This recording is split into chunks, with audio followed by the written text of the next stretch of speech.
ஒற்றை நம்பிக்கை தமிழ் பேரினத்தின் இருளகற்ற வந்த பேரொளி எங்கள் தாய்ப்புலி செந்தமிழன் சீமான் உங்களோடு.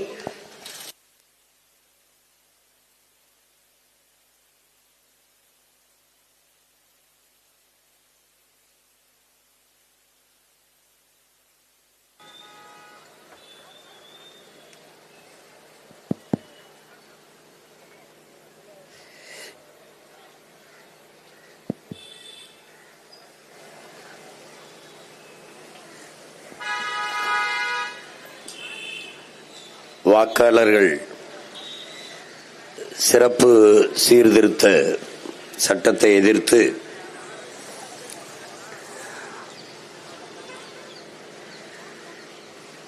நாம் தமிழர் கட்சி முன்னெடுக்கிற ஆர்ப்பாட்டத்தில் பங்கேற்றிருக்கிற என் உயிர்க்கினிய உறவுகள் அனைவருக்கும் என்னுடைய அன்பும் வணக்கமும்.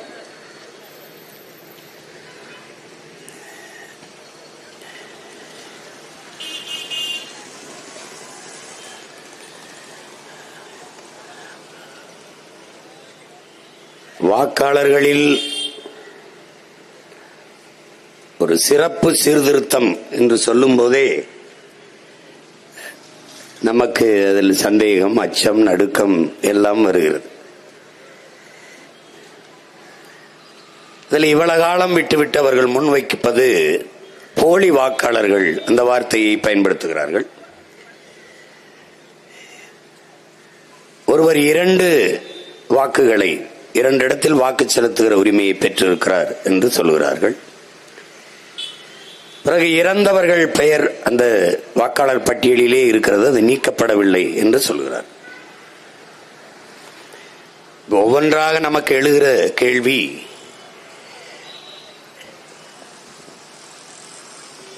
வாக்காளர்களில் போலி வாக்காளர்கள் எப்படி வந்தார்கள்? இந்த போலி வாக்காளர்கள் தொடர்ச்சியாக வாக்கு செலுத்துகிறார்கள் என்று சொல்கிறீர்கள். அவர்கள் வாக்கு செலுத்துகிறார்கள் என்று உங்களுக்கு எப்போது தெரிய வந்தது? போலி வாக்காளர்கள் கணக்கில்லாது இருக்கிறார்கள் என்பதை இப்போதுதான் நீங்கள் கண்டுபிடித்தீர்கள் என்றால் இவ்வளவு காலம் என்ன செய்து கொண்டிருந்தீர்கள்? நினைவிழந்த நிலையில், கோமா நிலையில் படுத்திருந்தீர்களா? இப்போதான் கண் விழித்து பார்க்கிறீர்களா? குறிப்பாக நீங்கள் சொல்வது,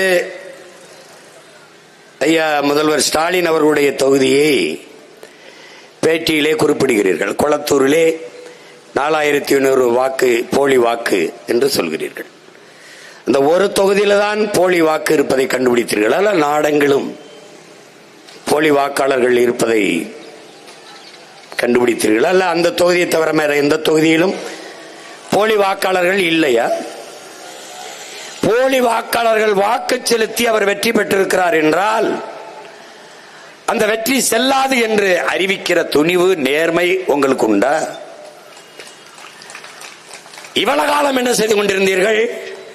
10 ஆண்டு கால பாரதிய ஜனதா ஆட்சி, இப்போது 24 வெற்றி பெற்று 2 ஆண்டுகளை தொட இருக்கிறீர்கள். இப்போதுதான் போலி வாக்காளர்கள் இருப்பதை நீங்கள் கண்டுபிடிக்கிறீர்கள். அதுவும் தமிழ்நாட்டில் ஒரே ஒரு தொகுதியில் தான் போலி வாக்காளர்கள் இருப்பது போல நீங்கள் பேசுகிறீர்கள்.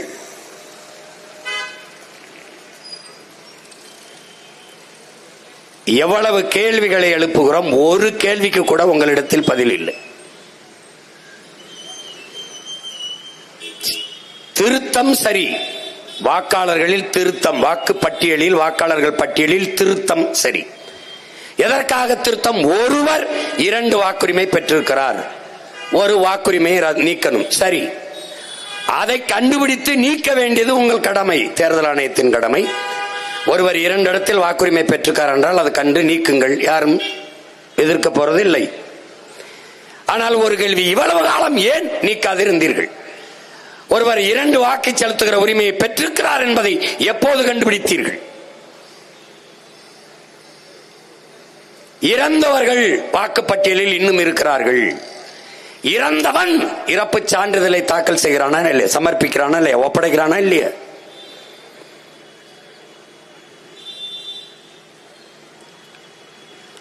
அதை பார்த்த உடனேயே அவரை வாக்காளர் பட்டியலிருந்து நீக்காதது யாருடைய தவறு?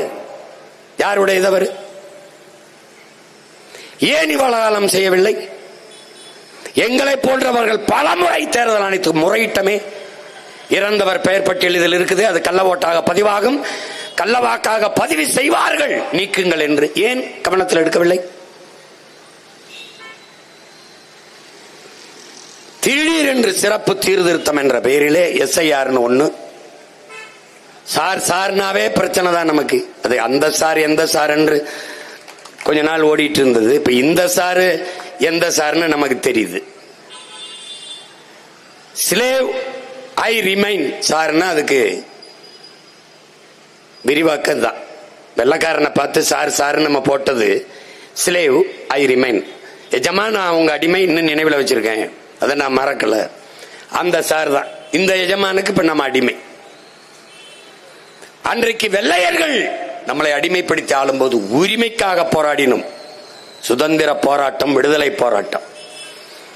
இன்னைக்கு விடுதலை பெற்ற இந்தியாவில் அதே உரிமைக்காக இந்த கொள்ளையர்களை, இந்த இவர்களை எதிர்த்து போராடி கொண்டிருக்கிறோம். ஜனநாயக நாட்டில் வாக்கு என்பது ஒவ்வொரு குடிமகனின் அடிப்படை உரிமை, மதிப்புமிக்க உரிமை, ஒரு வலிமை மிக்க ஆயுதம் ஜனநாயகத்தில் குடிகளின் கையிலே ஒப்படைக்கப்பட்டிருக்கிறது. அதைத்தான் புரட்சியாளர் அண்ணல் அம்பேத்கர் மதிப்புமிக்க நமது உரிமையை சில ரொட்டி துண்டுகளுக்காக விற்பதென்பது அவமானகரமானது என்று அறிவுறுத்துகிறார். அப்ப மதிப்புமிக்க உரிமை, மக்களாட்சியை ஏற்றுக்கொண்ட ஒரு நாட்டின் குடிகளுக்கு இருக்கிற கடைசி கருவி வாக்குதான், ஓட்டுதான், அந்த உரிமைதான். அந்த உரிமையை பெறுவது, அதை பாதுகாப்பது, அதை தக்க வைத்துக் கொள்வதிலே இவ்வளவு பிரச்சனை என்றால் இது உண்மையிலேயே ஜனநாயக நாடுதானா?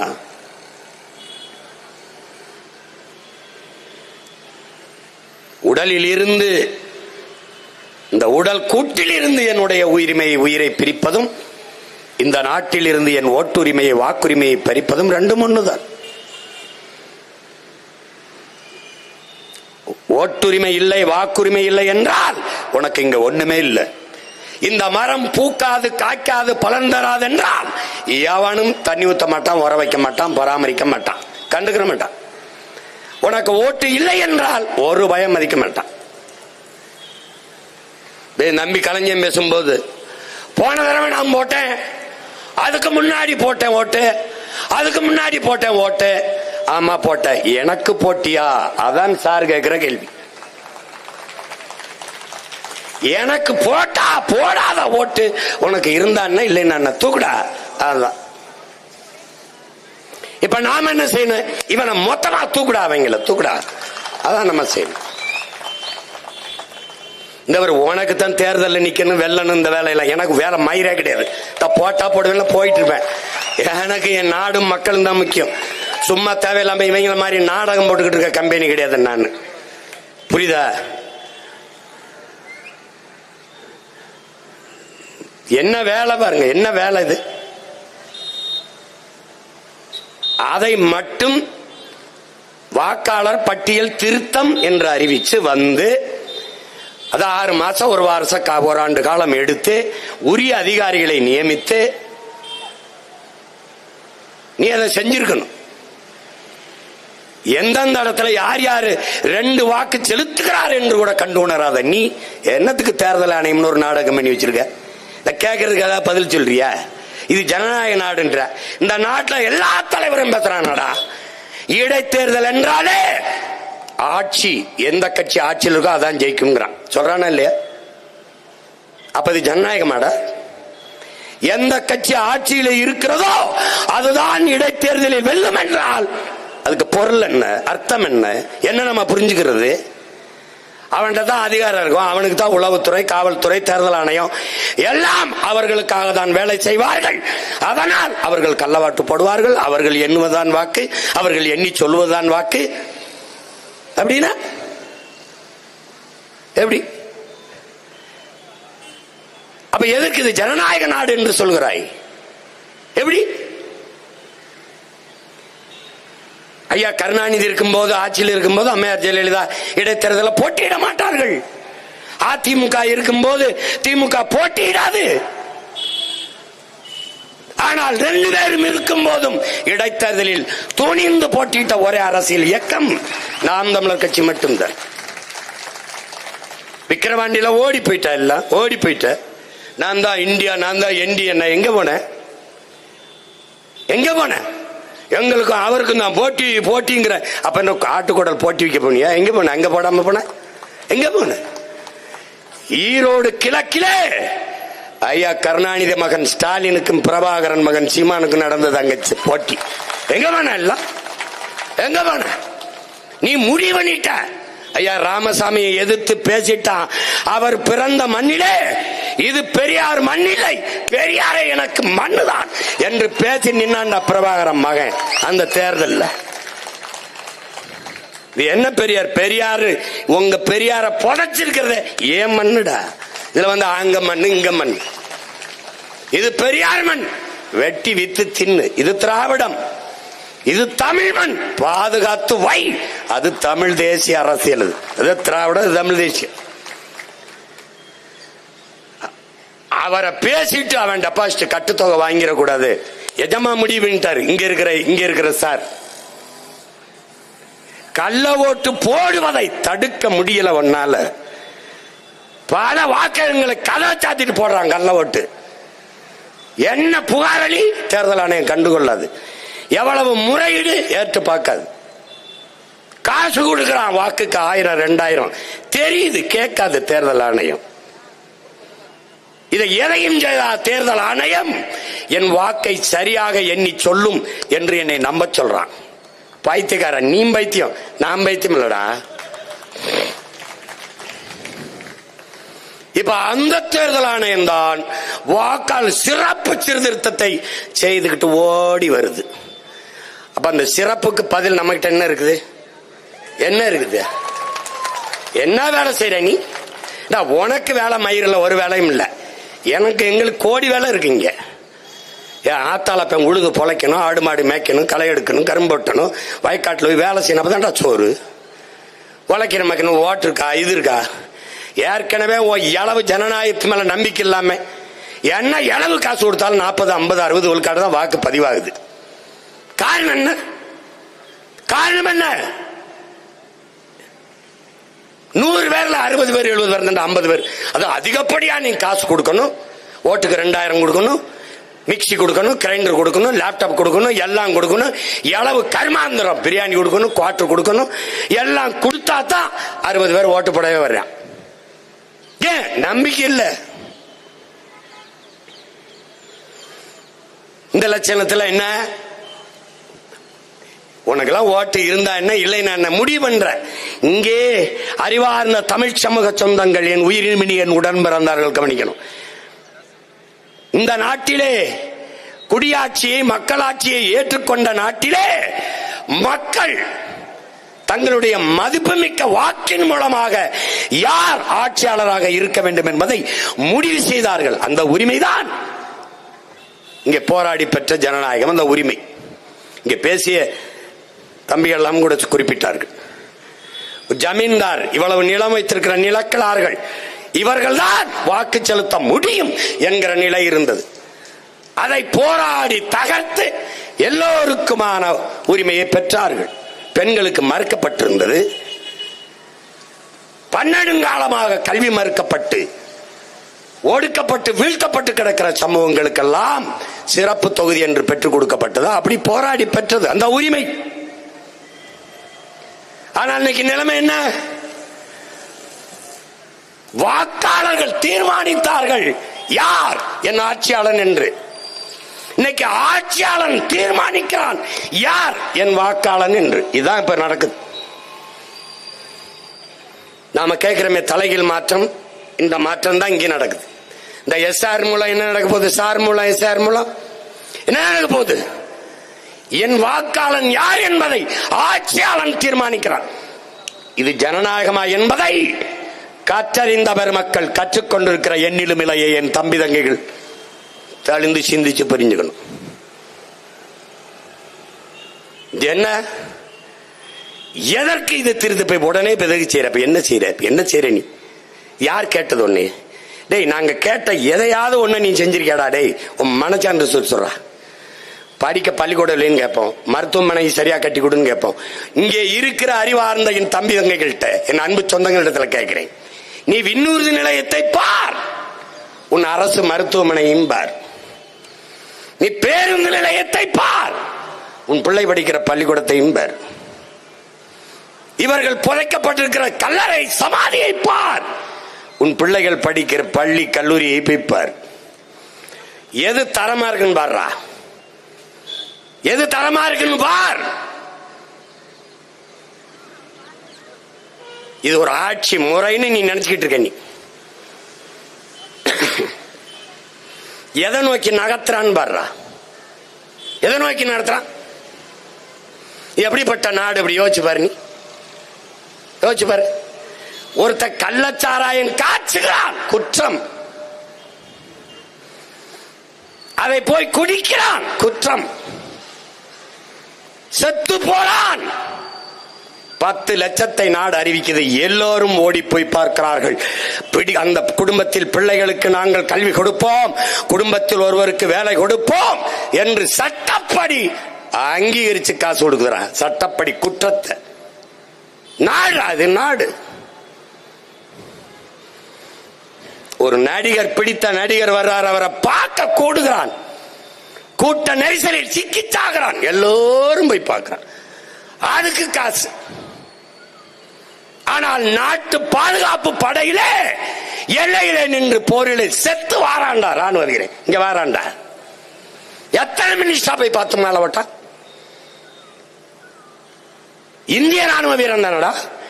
இந்திய ராணுவம், இந்திய அரசு, ஒன்றிய அரசு 1 கோடி 2 கோடி அந்த குடும்பத்துக்கு பாதுகாப்பு நிவாரண நிதி என்று அறிவிச்சதை நீங்க கேட்டதுண்டா? இல்லை. இல்ல எந்த மாநில மகனோ அந்த மாநில அரசு அறிவிச்சது உண்டா? இல்லை. விளையாட்டில் வெண்கல பதக்கம், வீடு உண்டு, காவல்துறை அதிகாரி பதவி உண்டு, கோடி கோடியாக பணம் உண்டு, எல்லாம் உண்டு. நாட்டின் பாதுகாப்புக்கு போய் உயிரை கொடுத்தவனுக்கு ஒரு மயிரும் இல்லை. இதாண்டா இந்த நாடு, ஜனநாயகம். கேவலம்டா, கேவலம்டா. அப்ப எப்படா வருவான்? நாட்டு பாதுகாப்புக்கு போய் நான் செத்தன்னா, நாட்டுக்காக செத்தால் என் வீட்டை என் நாடு பார்க்கும் என்ற நம்பிக்கையை இந்த நாடு கொடுத்துருக்காடா ஒரு குடிமகனுக்கு. எப்படா அவன் பாதுகாப்பு படையில வச்சிருவான்? பைத்தியக்காரா, பைத்தியக்காரா. கேவலம் விடாது, கேவலம்.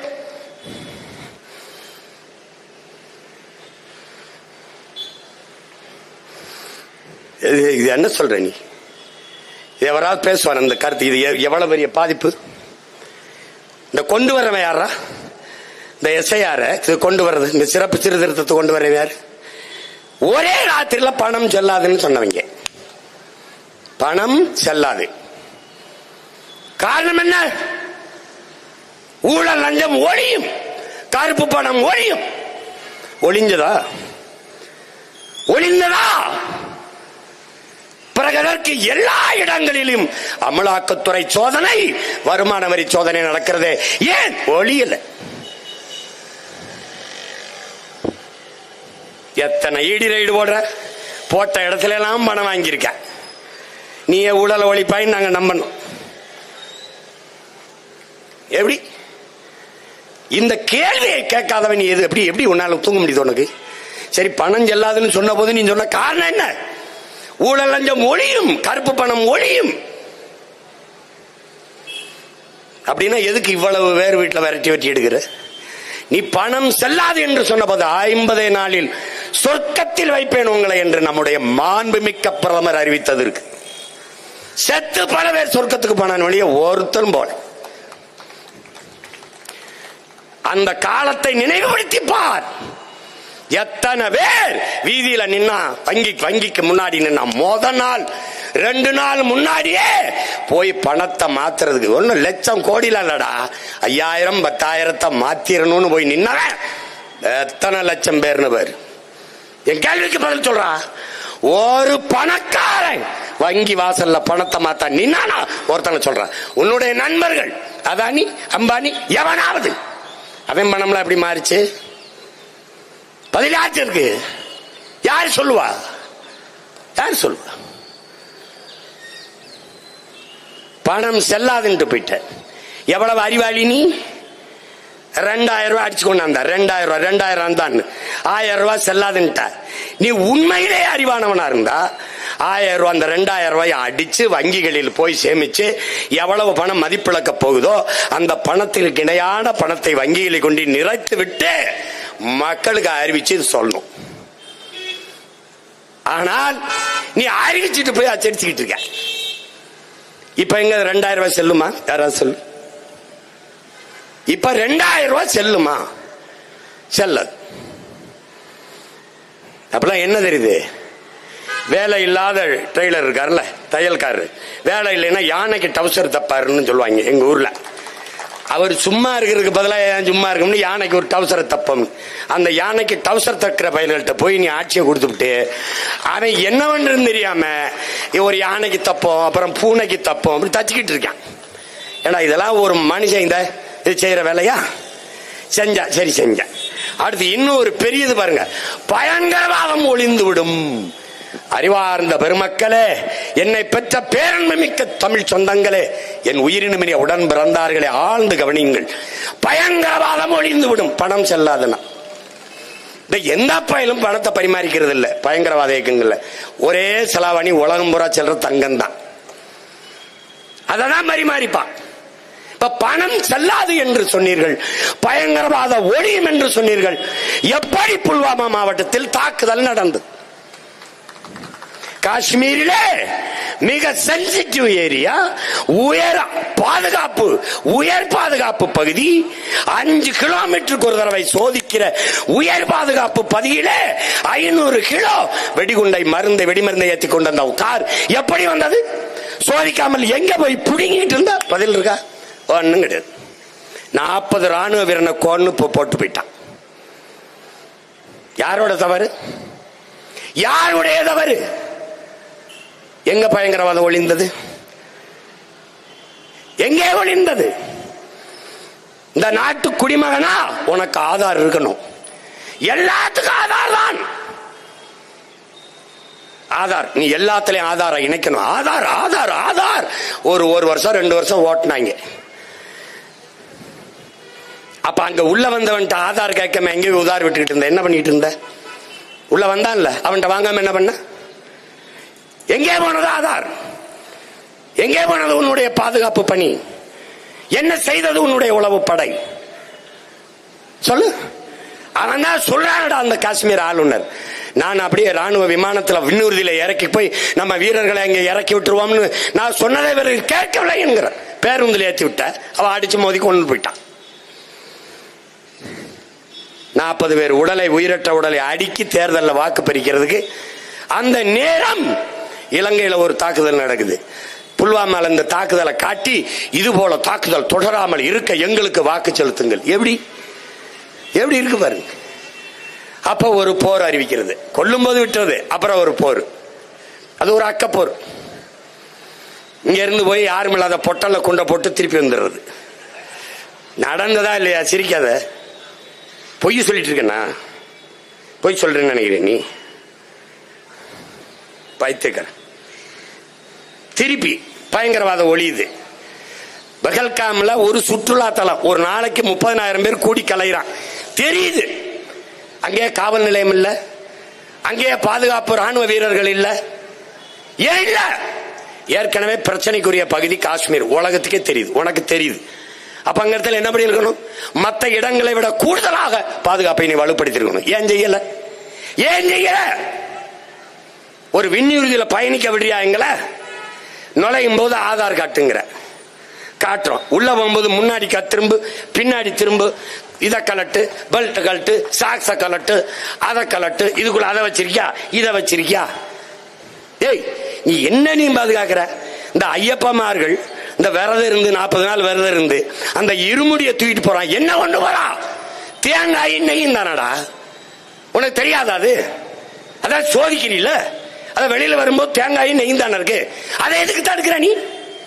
எதுக்கு தடுக்கிற நீ? எதுக்கு தடுக்க? இதை தடுக்கிற. அவன் டெல்லியில வந்து குண்டு வச்சு காரில் வெடிக்கிறான், வேடிக்கை இருக்கான். உன்னை என்ன செய்யலாம்? என்ன செய்யலாம் சொல்லு? நீ யோசிச்சு பாரு, எப்படிப்பட்ட நாட்டில் நம்ம மாட்டிக்கிட்டு இருக்கோம் மட்டும் பாரு. நான் திரும்ப சொல்றேன் பாரு, இந்த பைத்தியக்கார பயில்கள்ட்ட நம்ம வசமா சிக்கிக்கிட்டு ரொம்ப கஷ்டப்படுறோம். அதை நீ புரிஞ்சுக்கவேன். பூராமே அரைமண்டல். இந்த முழு மெண்டல் வந்து பிரச்சனை கிடையாது. அது என்ன செய்யும் பாரு, நல்லா முழு பைத்தியமா இருக்கணும் பாரு. அப்படியே இந்த காதலன் படத்துல தம்பி பரத் தெரியும் பாரு, அப்படி அது வாடுக்கு சொரிஞ்சுக்கிட்டு தெரியும். அது அதைத்தான் தெரிஞ்சுக்கிட்டு அப்படியே பண்ணிக்கிட்டு இருக்கும். இந்த அரைப்பைத்தியம் இருக்கு பத்தி, அரைப்பைத்தியம் அதுதான் அடுத்தவனை போய் கடிச்சு வைக்கும், கிள்ளி வைக்கும். இது அரைப்பைத்தியம் பூரா அரைப்பைத்தியம். ஏன் இதை வச்சிருக்கேன்னா, சும்மா அதை அளந்து விடாதுன்னு சொல்லக்கூடாதுல, அவன் சொன்னதை காட்டணும்ல, அதுக்கு தான். இது துண்டு சீட்டு இல்ல, உண்மை சீட்டு. ஏன்னா அவரா ஏதோ சொல்றாருங்க, ஐயோ நீ கொடுத்ததா அந்த எடுத்துட்டு இருந்திருக்கீங்க. அந்த பகல்காம்ல தாக்குதல் நடக்குது. ஒரு கேள்விதானே, எங்களை பயணிக்கும் போது இவ்வளவு சோதிக்கிற நீ, அவன் எல்லையை தாண்டி உள்ள பயங்கரவாதி வந்தான்ல, பார்டர்கள் நுழைஞ்சு, அவன்கிட்டயே நீ ஆதார் கேட்கல, அவனையா நீ சோதிக்கல? 200 கிலோமீட்டர் உள்ள வந்திருக்கான், என்ன பண்ணிட்டு இருந்த? வந்து மக்களை சுட்டு கொன்னு அவன் படம் எடுத்து அப்படி தன்படம் செல்ஃபில எடுத்து பேசி பேட்டி கொடுத்து போயிட்டு விட்டா ஹாய் அப்படின்னு போறான். அதுவரை நீ என்ன பண்ண? டம்னு சத்தம் படம் ஒண்ணு குவிஞ்சிருக்க வேணாமா? வீரர்கள், பாதுகாப்பு படை வீரர்கள் வரல. அங்கிருந்து பாதுகாப்பு அவன் வெளியேற வரை விட்டு விட்டு ஆபரேஷன் சிந்தூர் 10 நாள் கழிச்சு அந்த போர் தொடுத்து கொண்டு நம்புறான். போர் நடந்ததா, என்ன நடந்து எதுவுமே தெரியாதா? இப்ப நம்ம முழிக்கிறோம்ல, எதுக்குடா சாரு எஸ்ஐஆர் போட்டு என்னடா ஓட்டு? யாரா எவனோ ஒரு பரதேசி பைய போலி வாக்கு 4 இடத்துல போட்டதுக்கு நாம பலியாயித்திரம் பாரு. புரியுதா உனக்கு? இதான் இங்க இருக்கிற சிக்கல். இப்ப கார்ல குண்டு பிடிச்சவன் யாரு? பயங்கரவாதம் ஒளியமென்றீர்களே பெருமக்களே, ஒளியலையே. அப்ப தோற்று விட்டீர்கள். ஒரு பொது மன்னிப்பு, வருந்துறேன், தவறு நடந்துருச்சு சொல்லுவீர்களா? அதை விடு, இதை விடுறா, டேய் இது ரொம்ப வச்சரி விடுப்பா, அது பழைய படம், விட்டுருவோம். அப்புறம் அதுக்கப்புறம் சரக்கு மற்றும் சேவை வரி ஜிஎஸ்டின்னு கொண்டாந்தாங்க. சரக்கு மற்றும் சேவை வரி. இந்த பாரு, சரக்கு மற்றும் சேவை வரியை விதிச்சு நாட்டு மக்களை வரி சுமையை சுமத்தி வாழவே முடியாது என்கிற நிலைக்கு தள்ளிட்டான். நான் ஒருத்தன் தான் சொன்னேன், இந்த சரக்கு மற்றும் சேவை வரி ஜிஎஸ்டி போடுற வரைக்கும் கடையில வியாபாரம். ஜிஎஸ்டி போட்ட உடனே காலையில கடை விற்பனைக்குன்னு எழுதி வச்சுட்டு போயிட்டான். ஏன்னா கடையே வியாபாரம். ஏன்னு கேட்டா, இதைத்தான் நம்முடைய தாத்தா இங்க நமக்கு என்ன சொல்றாரு, இது அடாவடி பொருளாதாரம். ஜே.சி. குமரப்பா, காந்தியினுடைய தனி செயலாளர் இருந்த தாத்தா, அடாவடி பொருளாதாரம்னா என்னன்னு, அதாவது அண்ணே இந்த பாருங்கண்ணே, நான் ஒரு 100 ஏக்கர்ல கரும்பண்ணே, 10 ஏக்கர்ல வாழைனே, அதை நல்லா தண்ணி போட்டு ஓர வச்சு தோகை கிழிச்சு மண் அணைச்சு வளர்த்து பறிஞ்சிருதுனே, கரும்பு நல்லா வளைஞ்சிருதுனே, வாழை தாரி விட்டுருதுனே. காலையில ஆளுகளை கூட்டிட்டு வந்து வெட்டிட்டு போலாம்னு வரும்போதுனே, ராத்திரியில குரங்கு யானையும் மொத்த கரும்பையும் வாழையும் சாப்பிட்டு போயிருதுனே. இது உழைச்சதா? வாழைக்கண்ட நட்டதா? தண்ணி பாய்ச்சினதா? ஆனால் உழைப்பு என்னது? பயனை யானையும் குரங்கும் அனுபவிச்சிருச்சு. அதான்டா ஜிஎஸ்டி. கடை என்னது? முதலீடு என்னது? உழைப்பு என்னது? வரி என்கிற பேரில் மொத்த லாபத்தை எடுத்துட்டு போவாண்டா. இதத்தான் அடாவடி பொருளாதாரம். விளங்குதுன்னு நினைக்கிறேன். இந்த குரங்கு யானை செய்யற வேலைய இந்த சார் ஐட்டக்காரங்க செஞ்சுக்கிட்டு இருக்காங்க. இதுதான் நடக்குது. இப்ப இந்த சரக்கு மற்றும் சேவை வரியில் 2 முறை நாட்டின் நிதியமைச்சர் மதிப்பிற்குரிய மாண்புமிக்க அம்மா நிர்மலா சீதாராமன் அவர்கள் 200 பொருட்களுக்கு ஜிஎஸ்டியை குறைச்சிருக்காங்க. எப்பவெல்லாம் வடமாநிலங்களில் தேர்தல் வருகிறதோ அப்பெல்லாம் சரக்கு மற்றும் சேவை வரி குறைக்கப்படும். ஏன் குறைக்கிறீர்கள்? மக்களுக்கு வரி சுமையாக இருக்கிறது. அப்ப மக்களுக்கு சுமையாக இருக்கிற வரியை விதிக்கிற நீ ஆட்சியாளன் தானா? நீ உண்மையிலேயே ஒரு நல்ல ஆட்சியாளன் தானா? குடிகளை வருத்தி வாட்டி வரியை பறிக்கிற ஒரு கொடும் வரியை விதிக்கிற நீ எப்படி ஆட்சியாளன்?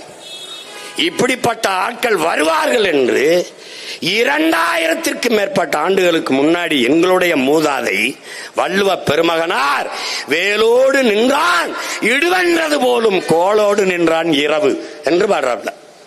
இதுக்கு என்ன பொருள்? வேல் வச்சுக்கிட்டு அரசாட்சி செய்கிற மன்னன் குடிகளின் நிலைமை தெரியாம வரிய விதிச்சு கடும் சுமையை, பெரும் பாரத்தை, பெரும் கஷ்டத்தை வரியாக விதிச்சு, குடிகளின் நிலைமை தெரியாம வரியை விதிச்சு வசூலிக்கிற முறை இருக்கிறதே, அது எப்படிப்பட்டது?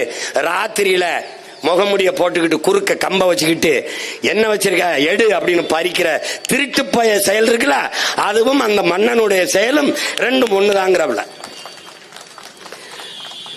வேலோடு நின்றான் இடுவென்றது போலும் கோளோடு நின்றான் இரவு என்று பாடியது இந்த எஸ்ஐஆர்களுக்கு தான், இந்த சார்களுக்கு தான். இன்னைக்கு என்ன நடக்குது?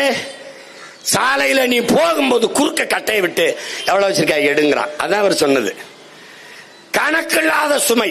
வீடெல்லாம் நீங்க கட்ட முடியாதே. செங்கலுக்கு வரி, சிமெண்ட்டுக்கு வரி, கம்பிக்கு வரி, எல்லாவற்றுக்கும் வரி. வரி கட்டலாம், வீடு கட்ட முடியாது. இப்படி ஒரு நாடு. குழந்தைகள் சாப்பிடுகிற பிஸ்கட்டுக்கு 18 விழுக்காடு வரி. முதலாளிகளின் லாப தேவைக்கு விற்கிற, குவியலுக்கு விற்கிற தங்க பிஸ்கட்டுக்கு 3 நாள் உட்கார்ந்து பேசி விவாதிச்சு 3 விழுக்காடு வரி விதிச்ச நாடு நம்முடைய நாடு. நீ பெரிய ஆள் தானே, மக்களின் நலன் சார்ந்த ஆட்சி முறையை நிர்வாகத்தை செய்யற மேதை தானே, அப்புறம் எதுக்கு வரியை குறைக்கிற? நீ விதிச்ச வரி மக்களை பாதிக்கிறது. அந்த பாதிப்போட தேர்தலில் நின்றால் நீ தோற்று போவாய். அதுக்கு பயப்படுற. அது அப்படி நாசம் போயிருச்சா? அதை விடு. நம்ம என்ன கேட்கிறோம் இந்த ஆட்சியாளர்கள்ட்ட? நாடெங்கிலும் சரக்கு மற்றும் சேவை வரியில் மொத்த வருவாய் பெருக்கம் எவ்வளவு? ஒரே ஒரு முறை நிதிநிலை அறிக்கையில் இந்த நாடெங்கிலும் இந்த ஜிஎஸ்டி வரியால் இவ்வளவு வரி வருவாய் பெருக்கம் வந்திருக்கிறது.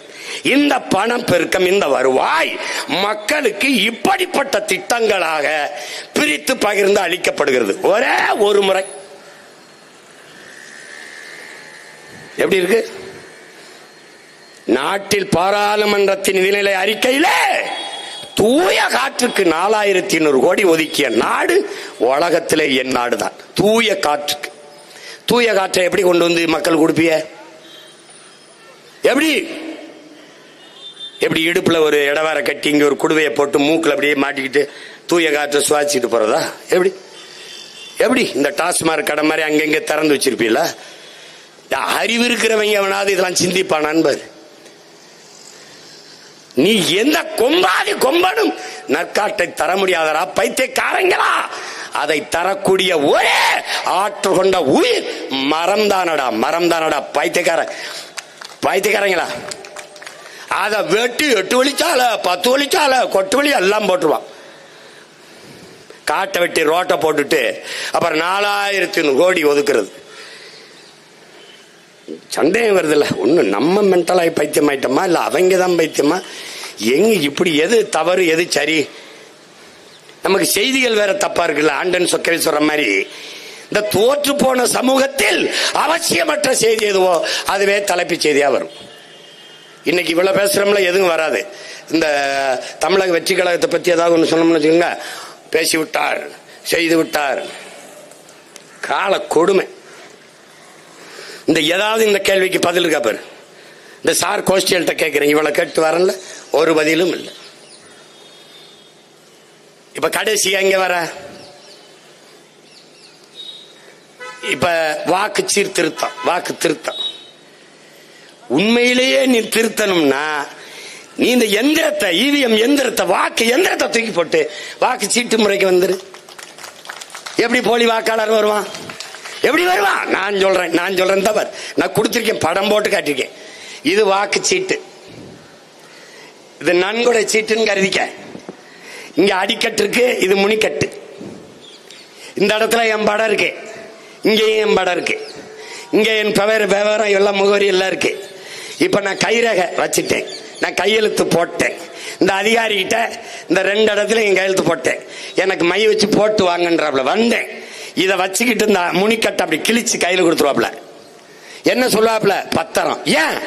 வாக்காளர் உரிமை பெற்றதுக்கு மதிப்பு இல்ல, வாக்கு நான் செலுத்திருக்கேன் இந்த அடையாளம் வச்சிருக்கேன்ல, இதுக்கு தான் மதிப்பு. ஏன்?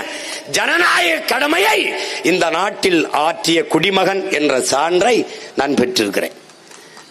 இப்ப ஒருவேளை அப்படின்னா 100 விழுக்காடு வாக்குப்பதிவு நடக்கும்.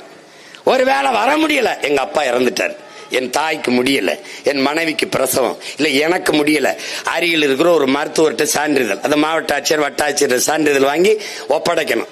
அது உரியது என்று கருதினால் அந்த இடத்துல வாக்கு நீக்கப்படாது.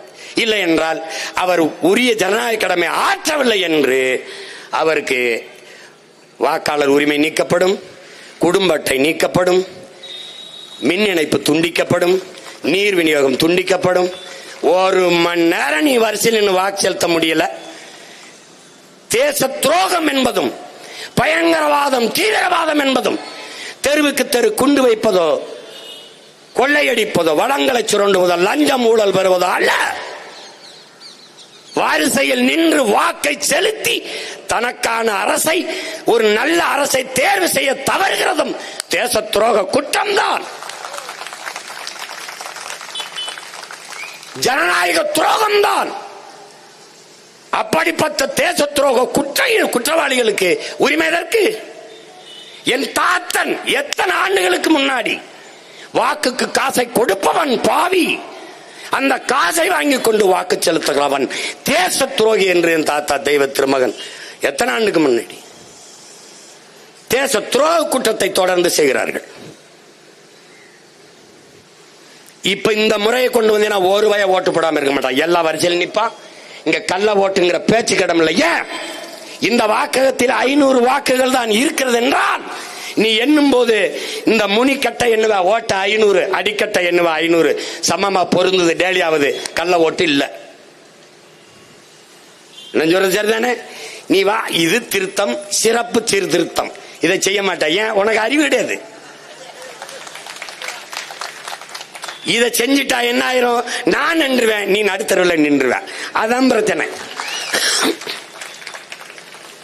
நீ இன்னும் இந்த ஓட்டு பெட்டிய அருமை சகோதரர் 60 லட்சம் 60 லட்சம் வாக்க பீகார்ல தூக்கிட்டாங்க. தூக்குவான், எந்திரத்தை தூக்கிப்பாடா, வாக்சீட்டு முறைக்கு வாடா. உலகத்துல எந்த நாடு இந்த இவிஎம் எந்திரத்தை தயாரிச்சு கொடுக்கிற? ஜப்பான் மைக்ரோ எலக்ட்ரானிக் சிப் அந்த நிறுவனம் பயன்படுத்துதா? அந்த நாடு. நீ போற்றுகிற அமெரிக்கா பயன்படுத்துதா? ஐரோப்பிய நாடுகள் பயன்படுத்துதா? 3 நாடு, நைஜீரியா, இந்தியா, பங்களாதேஷ் தூக்கி போட்டு போயிட்டான். நீ இதை இன்னும் கட்டி பிடிச்சிருக்க. ஏன்? உன் மேல உனக்கு நம்பிக்கை இல்லை. இந்த பெட்டி 2 பெட்டி வச்சிருக்க. லெப்ட் ஹேண்ட் இந்த மணி பெட்டி, ரைட் ஹேண்ட் இந்த ஓட்டு பெட்டி. அது நோட்டு பெட்டி, இது ஓட்டு பெட்டி. That's all. அப்படி நடந்துகிட்டு இந்தியா அவர் நேஷன் ஹே, பாரத் மாதா கே ஜெய் ஹே, நீ இன்னும் வண்டி ஓட்டிட்டு திர்றா. நீ எழுதி வச்சுக்க, ஒரு நாள் சத்தியத்தின் மகன் என் தாய் தமிழுக்கு ஆற்றல் இருந்தா. நான் சொல்றேன்டா, இலங்கையிலே, பங்களாதேஷிலே, வெனிசுலாவிலே, நேபாளிலே நடந்த மக்கள் கிளர்ச்சி இந்த நிலத்தில் நடக்கல. நாம் பிரபாகர மகன். நீ எழுதி வச்சுக்க. நீ அங்கே நடந்த கிளர்ச்சிக்கு தலைமை ஏற்க ஒருவன் இல்லை. இங்கே ஒரு மகன் 15 ஆண்டுகளாக காத்துக்கிட்டு இருக்கேன். பங்களாதேஷ் அதிபர் தப்பி வந்தார், நீ அடைக்கலம் கொடுத்த. ஆனால் நீ தப்பி எங்க போவாய் நான் பாக்குறேன். அவன் ஒரு ஸ்டேட், நீ 39 ஸ்டேட், 8 யூனியன் ஒன்றிய பிரதேசம். நீ தப்பிக்க முடியாது. சேட்டை பண்ணி எடுத்துற. நீ என்ன ஓட்ட தூக்கு, அதை தூக்கு, இதை தூக்கு, எதை பத்தி கவலைப்படுற? நீ உலகெங்கிலும் மாறுதலை செய்தவன், தன் நாட்டை உயர்த்தி காட்டியவன், கட்டியவன் எல்லாம் மனச்சான்று வழி நடத்தியபடி நடந்தவன் தாங்கிறான். அப்படித்தான் லீ குவான் யூ, அப்படித்தான் எல்லாம். நீ அப்படி இல்லையே, அப்படி இல்லையே. நீ கொடுமை. என்ன நடக்குதுன்னா, அன்னைக்கு என்கிட்ட வர்த்தகம் செய்ய வந்தான் வெள்ளைக்காரன். வர்த்தகம் செய்ய வந்தவன், வியாபாரம் செய்ய வந்தவன் என் நிலத்திலே அரசியல் செய்தான். அடிமை இந்தியாவில் ஆனால் விடுதலை பெற்ற இந்தியாவில் அரசியல் செய்ய வந்தவன் வியாபாரம் செய்து கொண்டிருக்கிறான். இது ரெண்டும் தான் இங்க இருக்கிற சிக்கல். அன்னைக்கு வாக்காளன் தனக்கான ஆட்சியாளனை தீர்மானித்தான், இன்று ஆட்சியாளன் தனக்கான வாக்காளனை தீர்மானிக்கிறான். என்ன பண்ணணும்? கட்சி, ஆட்சி, போராட்டம், இதையால் இதை சரி செய்ய முடியாது. புரட்சி ஒன்றால் தான் இதை புரட்டி போட முடியும். மக்களின் கிளர்ச்சி, புரட்சி ஒன்றுதான் உலகத்தில் இத்தனை மாறுதல்களை கொண்டு வந்திருக்கிறது. அதெல்லாம் ஒண்ணும் செய்ய முடியாது. எந்த இடத்துல எதுக்கு பதில் இருக்குது? நம்ம கேட்கறது எதுக்காக பதில் வைத்திருக்கிறதா? சொல்லுங்க, எதுக்காக வச்சிருக்குதா? இப்ப இது என்ன சிறப்பு பாருங்க. சீர்திருத்தம் எல்லாம் கேட்கறது சொல்லுங்க. மத்திய மாநில அரசு அல்லது பொதுத்துறை நிறுவனத்திடமிருந்து அடையாள அட்டை அல்லது ஓய்வூதிய கட்டண ஆணை பெற்றுக்கணுங்கிற இந்த இடத்துல படிக்கும்போது நமக்கு மத்திய மாநில அரசுக்கு எங்க பொதுத்துறை நிறுவனம் இருக்கு? ஏதாவது ஒண்ணு சொல்லு. என்ன அமைதி ஆயிட்டிய? இங்க அமைதியா இருக்கிறத பார்த்தா ஒருவேளை நான் ஏதோ தப்பா தர மாதிரி ஆயிருக்கு பாருங்க. பொதுத்துறை நிறுவனம் ஒன்று என்ன இருக்கிறது? டாஸ்மார்க்கை தவிர ஏதாவது பொதுத்துறை நிறுவனம் வேணா டாஸ்மார்க் அதிகாரிகள்ட்ட அந்த சேல்ஸ் ரெப் இருக்காங்கல்ல, விற்பனை முகவர்கள், அவர்கள்ட்ட வேணா வாங்கலாம். சரிக்கா, அதை ரொம்ப ஆழ்ந்து சிந்திச்சு எல்லாத்தையும் தயார் பண்ணிருக்கான். ஐயா தங்கவிலை வெரி இன்டெலிஜென்ட்லியும் வரல, அவங்களாம் உட்கார்ந்து பண்ணிருக்காங்க. இங்க பாருங்க, அடுத்தது பாருங்க, அடுத்தது விடுவான். தகுதி வாய்ந்த அதிகாரிகளால் வழங்கப்பட்ட பிறப்பு சான்றிதழ். இப்ப எனக்கு ஒரு சான்றிதழ் தர்றாருல, அந்த அதிகாரி தகுதியானவரா இல்லையான்னு அப்படி கண்டுபிடிக்கிறது? ஏண்டா தற்குறிக்கு பிறந்த தற்குறிகளா? தகுதி இல்லாத ஒருத்தனை எப்படி அதிகாரியா போட்ட? அப்ப தகுதி இல்லாதவனையும் நீ அதிகாரியா போட்டிருக்க. தகுதி வாய்ந்த நான் போய் ஐயா இப்படி கேட்டிருக்காங்கய்யா, நீங்க உண்மையிலேயே வேலிடு எலிஜிபிள் ஆபீசர் தானாங்க ஐயா? ஐயா ஏன் அப்படி கேட்கிற? யோ உனக்கு கொழுப்பா போயா அப்படின்னு. இல்லையா கேட்டிருக்க, தகுதி வாய்ந்த அதிகாரி. ஒருவேளை நான் போனதுக்கு அப்புறம் நீக்கிவிட்டு உனக்கு கையெழுத்து போட்ட அதிகாரி தகுதியானவர் இல்லைன்னு நான் என்னையா பண்றதுன்னா அவன் என்ன என்னங்க பண்ணுவேன் பாருங்க. தகுதி வாய்ந்த அதிகாரி. சிரிக்காது, என்ன சொல்றதுல சீரியஸ் டாபிக். இப்ப தெரியுதா நம்ம சாதாரண பைத்தியங்கள் இல்ல, அறப்பைத்தியத்திலையும் கேடுகட்ட அறப்பைத்தியங்கள். அடுத்த பாரு. இந்திய அரசால் வழங்கப்பட்ட பாஸ்போர்ட். சரி, அதுக்கு அங்கீகரிக்கப்பட்ட வாரியம் அல்லது பல்கலைக்கழகத்திலிருந்து மெட்ரிகுலேஷன் அல்லது கல்வி சான்றிதழ். மெட்ரிகுலேஷன் இதுல பெற்ற கல்வி சான்றிதழ். சரி, எங்க ஆத்தால பண்ணி எங்க போய் பல்கலைக்கழக மெட்ரிகுலேஷன்ல வாங்குவான் சொல்லுங்க? 5 மணிக்கு காட்டுக்கு போயிட்டு பொழுது சாஞ்சு 6-7 மணிக்கு தான் வீட்டுக்கு வருவேன். தகுதி வாய்ந்த மாநில அதிகாரியிடமிருந்து பெறப்பட்ட நிரந்தர குடியிருப்பு சான்றிதழ். அதுக்கும் தகுதி வாய்ந்த இருக்கணுங்க. அதுல இப்ப எங்களை செம்மஞ்சேரி, கண்ணகி நகர், கல்லுக்குட்டா, பெரும்பாகத்துக்கு தூக்கி போட்டேன். இப்ப என்னை எடுத்துக்கிட்டீங்கன்னா நானே யாரெல்லாம் எதுக்கு நானே மாடல், நானே முன்மாதிரி. நான் ஆலப்பாக்கத்தில் இருக்கும்போது ஓட்டுரிமை எடுத்தேன். இப்ப அங்க இல்ல, அந்த வீடை மாத்திட்டு கடற்கரை சாலைக்கு போயிட்டேன். என் முகவரியை தேடி இங்க ஆலப்பாக்கத்துக்கு போனீங்கன்னா நான் இல்லைன்னு வரும் தூக்கிடுவேன். அந்த தூக்குற சீமா இந்த சீமான்னு உனக்கு தெரியாது, ஏதோ ஒரு சீமா போடா இல்ல. எப்படி எனக்கு பதட்டமே, இந்த 234 வேட்பாளர்ல எத்தனை பேருக்கு ஓட்டு இருக்கும்னே எனக்கு தெரியும். ஆமா, நான் பாட்டுக்கு போட்டுட்டு அவன் பிப்ரவரி 7, அதாவது நீங்க பேசும்போது 6 மாசம் என் தம்பி கார்த்திகை, டேய் நவம்பர் 4 ஆரம்பிச்சு பிப்ரவரி 7 வெளியீடு. இதுல எங்க 6 மாசம் வருது? நவம்பர் முடிஞ்சிருச்சு, இப்ப டிசம்பர், ஜனவரி, பிப்ரவரி 7 3 மாதம் தான். 7 அவர் முழு இந்த வாக்காளர் இதையும் வெளியிட்டுவாரு. ஒருவேளை அதுல இல்லைன்னா கதை முடிஞ்சது. ஐயா என் ஓட்டு இல்ல, ஐயா என் ஓட்டு இல்ல அப்படின்னு. இங்க நாங்க அவன் வீட்டே காணம்னு போயிட்டு நீ என்ன ஓட்ட காணும் போயா போயா போயா, அவ்வளவுதான் ஜனம். எப்படி என் மக்கள் எப்ப போராட வருவான்னு தெரியுதா? ஓட்டுக்கு அந்த தெருவுல 500 ரூபா கொடுத்துட்டு எங்க தெருவுல வெறும் 200 ரூபா தான் கொந்தளிச்சிருவான். புரியுதா? அது ஒண்ணுதான் அவனுடைய மதிப்புமிக்க மாபெரும் உரிமை, அது ஒண்ணுதான். இதெல்லாம் கிடையாது, இதெல்லாம் அது ஓட்டாது என்ன அப்படி இப்படி. அப்ப என்ன சொல்லணும்? அம்மா ஓட்டு இருந்தா தாம்மா காசு கொடுப்பான். அப்ப ஐயோ ஏன்னா இதுல அடுத்து இன்னும் நல்லா கவனிக்கணும்ல, நல்லா கவனிக்கணும். இந்த SC ST, OBC, SC ST, அதுல தகுதி வாய்ந்த, அதே தகுதி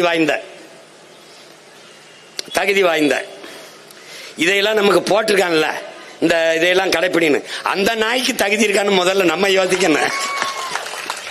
இதையெல்லாம் செய்யன்னு சொல்றான்ல, நீ உண்மையிலே தகுதி வாய்ந்தவன் தானா?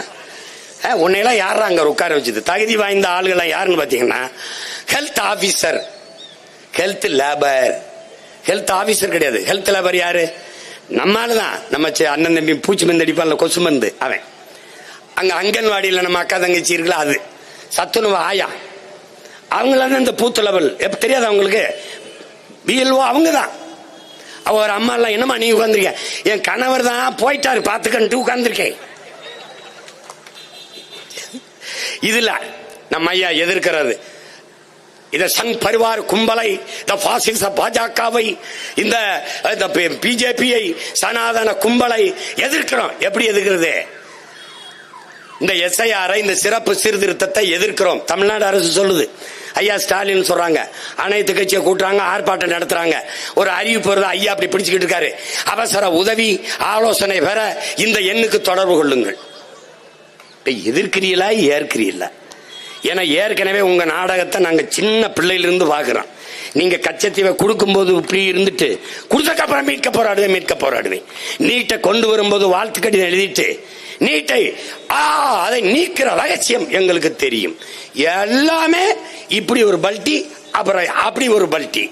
இதுல எந்த பல்டி? புதிய கல்விக் கொள்கை எதிர்க்கிறோம், வேற பேர்ல ஏற்று வைக்கிறது. இவங்க எப்படி பேர் மாற்றுவாங்க தெரியுமில்ல? எல்லாமே பேரும் தமிழ் பேர் அறிஞர்கள்னால இலவசம் நீங்க திட்டினீங்கன்னா, விலையில்லா மடிக்கணினி, விலையில்லா மிதிவண்டி, விலையில்லா மாவரைக்கிறேந்திரம், அப்படி போயிருவாங்க. கிட்டிய திருடிட்டான், சிறுநீரக திருட்டு அப்படி சொல்ல, சிறுநீரக முறைகேடு, புரியுதா? முறைகேடு, குடிகாரம் அப்படி சொல்ல, மது பிரியர்கள், வன்முறை செஞ்ச அப்படி சொல்லக்கூடாது. பெண் மீது ஈச்சை பட்டுட்டார், அது கள்ளக்காதல். காதல் என்ன, கள்ளக்காதல், நல்ல காதல், எல்லாமே ஒரே காதல், நல்ல காதல் தான். திருமணம் கடந்த உறவு. தமிழ் அகராதிக்கு பொழிப்புற எழுதுற அயோக்கிய பயல்களா, உங்களை விட்டா வள்ளுவெல்லாம் ஏன் ரொம்ப காலத்துக்கு முன்னாடி செத்து போனா நினைக்கிறீங்க? இந்த மாதிரி ஒரு கேவலங்கட்டவங்களை நம்ம பார்க்க வேண்டியது வந்துரும்னு ஒண்ணுக்கும். எங்க அம்மா நிர்மலா, நம்ம அம்மா நிர்மலா, இந்த அவன் விஜய் மல்லையா, இந்த இருக்காங்க, இந்த நீரவ் மோடி, இவங்க எல்லாம் 10,000 கோடி 9,000 கோடி 11,000 கோடிய எடுத்துட்டு ஓடிட்டாங்க அப்படி சொல்லக்கூடாது. திருடிட்டார்கள் சொல்லக்கூடாது. முதலீடு செய்து தோற்று போனவர்கள். அப்ப இங்கிருந்து ஒருத்தன், அம்மா எனக்கு ஒரு 5,000 கோடி கொடுங்கம்மா, நானும் முதலீடு செய்து தோற்று போறேம்மா. ஐயோ ஒன்னும் பண்ணிக்க முடியாது. நீங்க எந்த வழியிலும் தப்பிக்க முடியாது. தப்பிக்க முடியாது. நம்மள தப்பிக்க வழி இல்லாமல் கதவை சாத்தி கொண்டு அடித்தால் பூனை கூட புலியாக மாறி பாயுங்கிறான். இப்ப நாம பூனை இல்ல, பிறவி புலிகள். பூனையின் இனமா புலியின் இனமடா, வாடா பொருதி பாப்பம்ங்கிறார் ஐயா. உங்களுக்கு தெரியும் ஐயா, நம்ம ஐயா முத்துலிங்கம். நம்ம புலியின் இனம். இப்ப நம்மள கதவை சாத்திட்டு அடிக்கிறான். இப்ப நம்ம விடுறதா இல்லையாங்கிறத நம்ம தான் முடிவு பண்ணோம். இப்ப பாருங்க, அடுத்து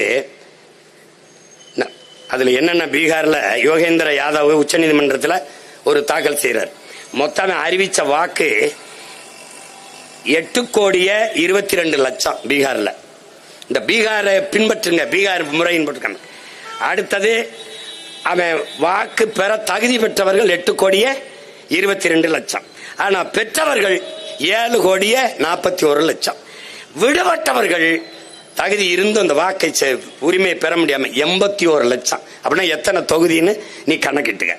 அதுல அதிகப்படியாக பெண்கள், இஸ்லாமியர்கள். புரிஞ்சிருச்சா?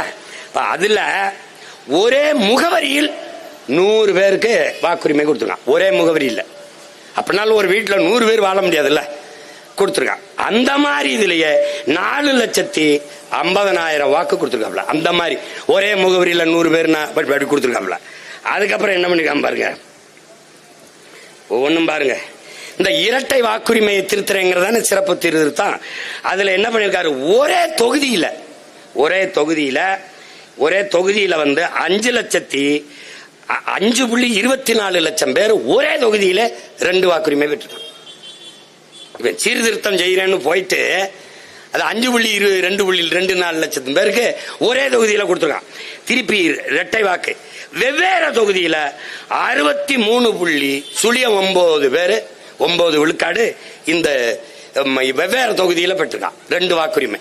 இப்ப எங்க திருத்தினதுக்கு அப்புறம் தான் அதை சொல்றது. புரியுதா? திருத்தினதுக்கு அப்புறம் தான் அவரு இவ்வளவு கோளாறு நடந்திருக்குன்னு உச்ச நீதிமன்றத்தில் போய் அறிக்கை தாக்கல் செஞ்சிருக்காப்ல. அவர் குழு ஆய்வு செஞ்சு இதெல்லாம் தெரிஞ்சுக்கிட்டு தான் மதிப்புமிக்க மாண்புமிக்க நீதிமன்றம் அதை நிறுத்து, இதெல்லாம் சரி பண்ணிட்டு எடுக்கலாம்னு சொல்லல.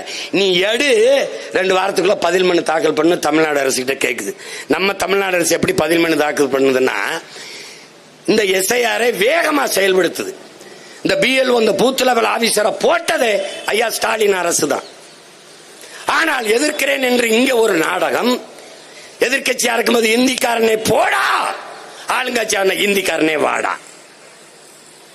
இந்த பீகாரில் 65 லட்சம் பேர் அல்லது 1.5 கோடி பேருக்கு வாக்குரிமை கொடுப்பதில் திராவிட முன்னேற்ற கழகத்திற்கோ அதிமுகவுக்கோ ஒரு பிரச்சனையும் இருக்க முடியாது.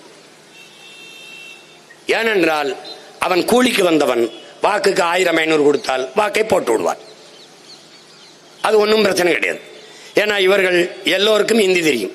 உதாரணமாக அறநிலைத்துறை அமைச்சர் மாண்புமிகு நம்முடைய ஐயா சேகர்பாபு அவர்கள் இந்த சவுகார்பேட்டையில் தீபாவளிக்கு எல்லாருக்கும் பரிசு கொடுத்து இவர் வாக்கு மேகே நமக்கு போட்டு மேகே இந்தியில பேசுவார்கள், இந்தியிலே சோறுட்டு விட்டுவார்கள், இந்தியிலே பேசி வாக்கு கேட்பார்கள். ஏன்? அவர்கள் நாடு இல்லை, இது அவர்கள் நிலமும் இல்லை, அவர்களுக்கு அதை பற்றி கவலையும் இல்லை. என் மொழி சாவதோ, என் இன உரிமை பறிபோவதோ, என் நிலம் வளம் களவு போவதோ, எதை பற்றியும் அவர்கள் கவலைப்பட மாட்டார்கள்.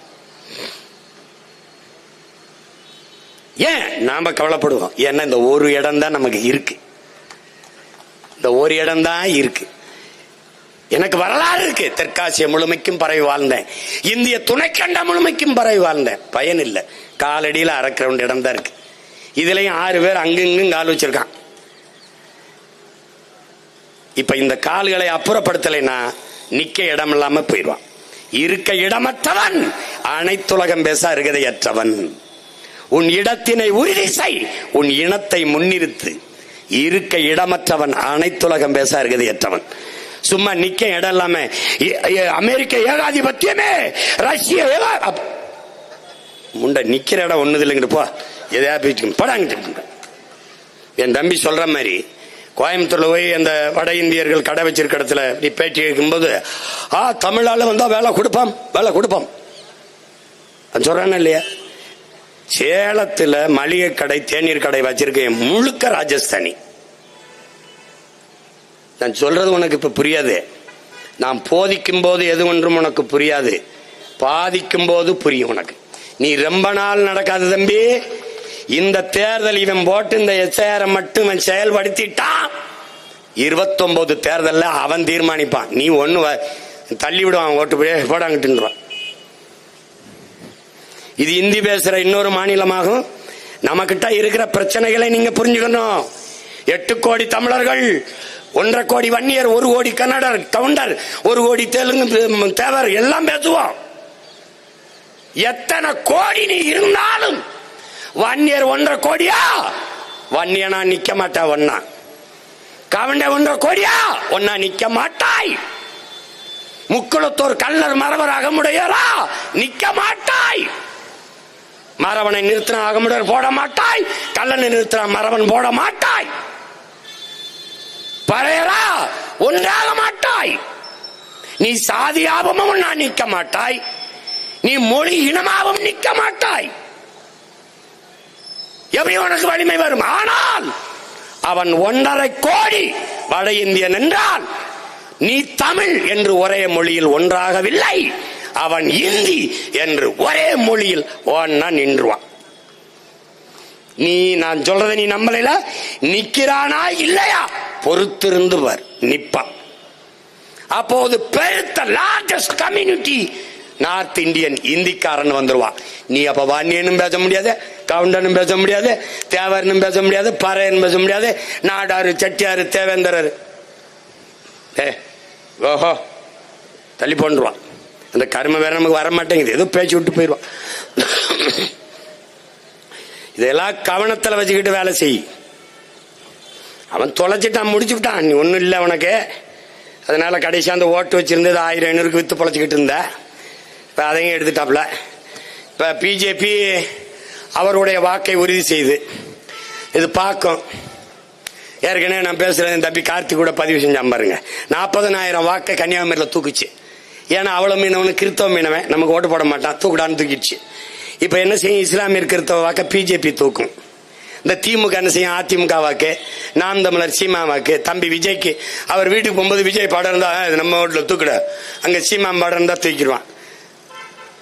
ஐயா எடப்பாடி அது தெரியாம அவரு ஏன் பதறுகிறீர்கள் அப்படின்றாப்ல. உங்களுக்கும் ஜத்தாயா பதறிக்கிட்டு இருக்கமியா ஐயா, ஐயா உங்களுக்கும் ஜத்தாயா கதறிக்கிட்டு இருக்கமியா ஐயா, கவனமா பண்ணுங்கய்யா. அவங்க பயங்கரமான ஆட்டக்காரங்க, சேம் சைடு கோல் போடுவாங்கயா, மகாராஷ்டிரால போட்டிருக்காங்கயா. அவ்வளவு பெரிய ஆளு பால் தாக்கரே அந்த மண்ணின் மக்களுக்காக ஒரு அரசியலை கட்டி எழுப்பி கொண்டாந்தாப்ல.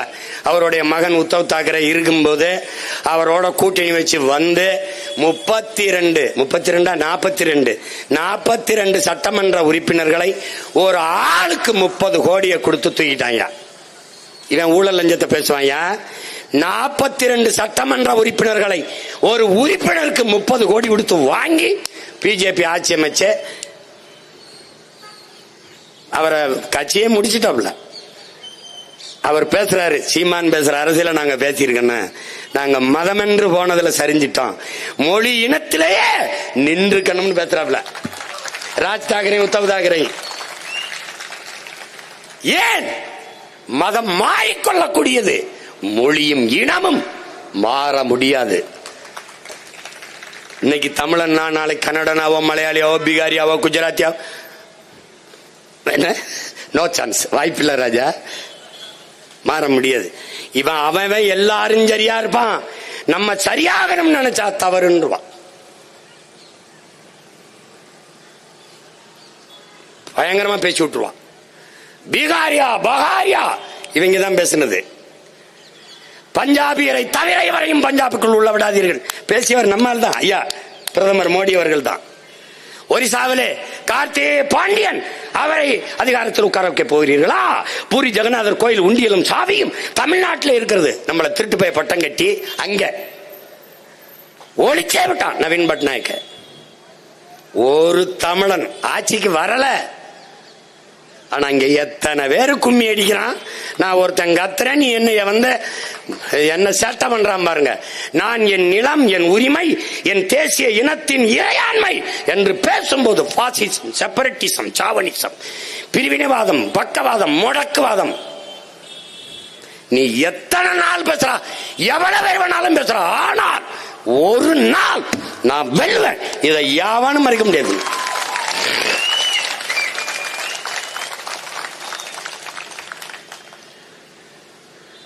மரத்தோட பேசிட்டுருக்காப்ல, மாட்டோட பேசிட்டுருக்காப்ல, தண்ணீரோட பேசிட்டு கடலோட பேச போறாப்ல.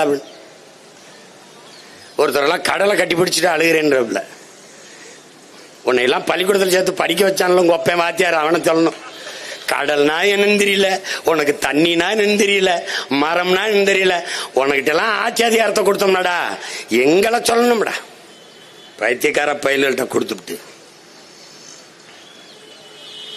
எல்லாம் தந்தா, முத்து தந்தா, பவளம் தந்தா, சத்துக்கு மீன் தந்தா, நண்டு தந்தா, எறா சுறா எல்லாம் தந்தா,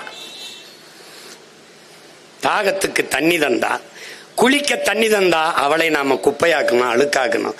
குடிக்க தண்ணி தந்தா அவளை குப்பை கிடங்காக்கணும். நச்சு நீரை அழுக்க கொண்டு அவன் மூஞ்சில ஊத்தணும். கடலை கடலாவா வச்சிருக்க நீ? உனக்கு காமெடியா இருக்கு.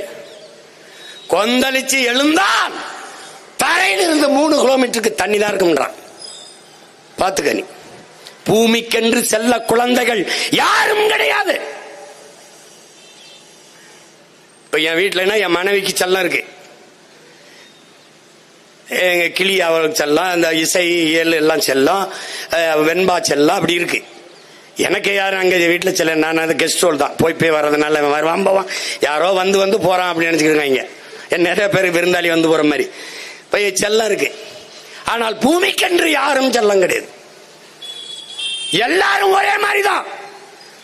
ஆனால் தனக்கென்று பேரிடர் வந்தால் ஒருத்தனை மிச்சம் வைக்க மாட்டான். தாய்மை புனிதமானதுதான்.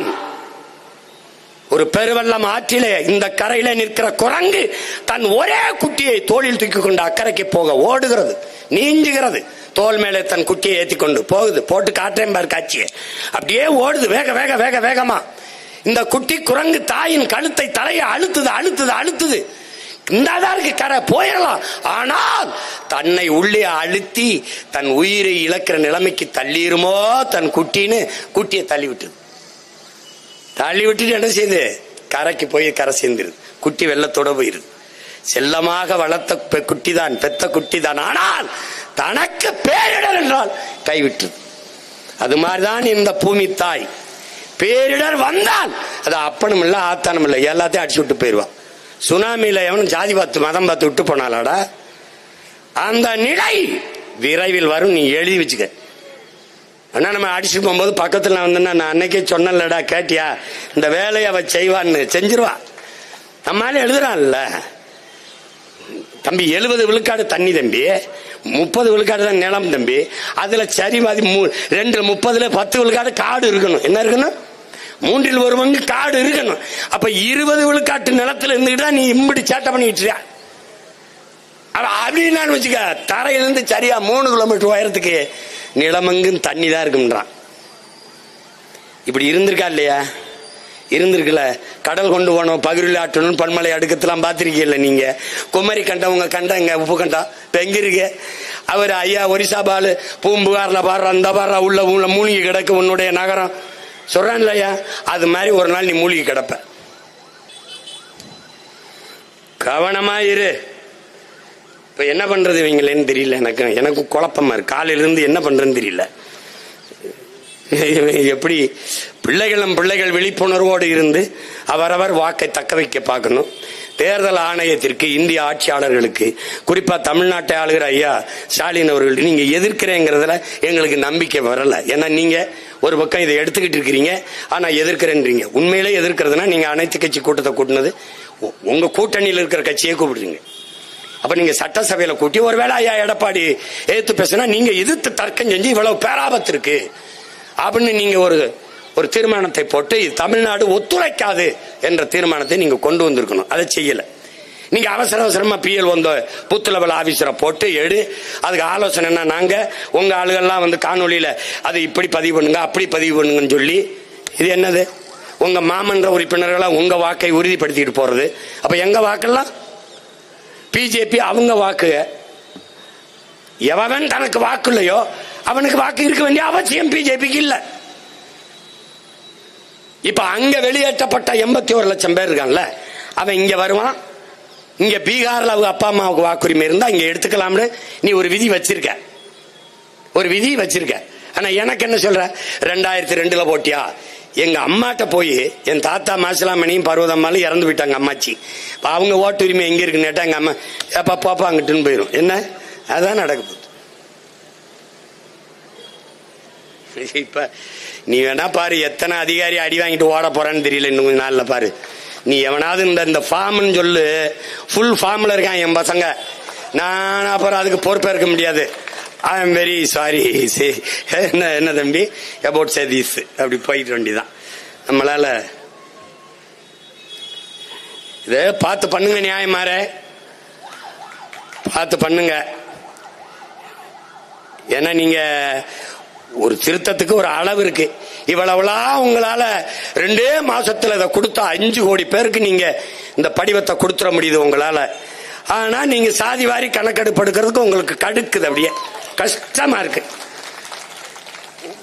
ஒரு 10 நாள்ல 5 கோடி பேருக்கு இந்த படிவத்தை கொடுக்க முடியற உங்களால, வீடுக்கு கொடுக்கறவங்களால வீடுக்கு குடிவாரி கணக்கெடுப்பு எடுத்துட முடியாதா? முடியும், செய்யக்கூடாது. அதை எடுத்தா எங்களுக்கு லாபம் வந்துடும். அதனால பிரச்சனை. வணக்கம் வணக்கம். அதனால மதிப்புமிக்க ஆட்சியாளர்கள், குறிப்பாக தமிழ்நாடு அரசு எதிர்க்கிறது என்றால் முழு ஈடுபாட்டோடு அதை எதிர்த்து இதை தடுத்து இந்த எஸ்ஐஆர் இந்த சிறப்பு வாக்காளர் சீர்திருத்தத்துக்கு ஒத்துழைக்க முடியாது, எடுக்க முடியாது. இந்த வணிக வரித்துறை அதிகாரிகள் சொன்னது போல எல்லாருமே ஒத்துழைக்க மறுத்து மக்களும் ஒரு பெரிய போராட்டத்தை அங்கங்கே செய்து இதை தடுக்கணும்.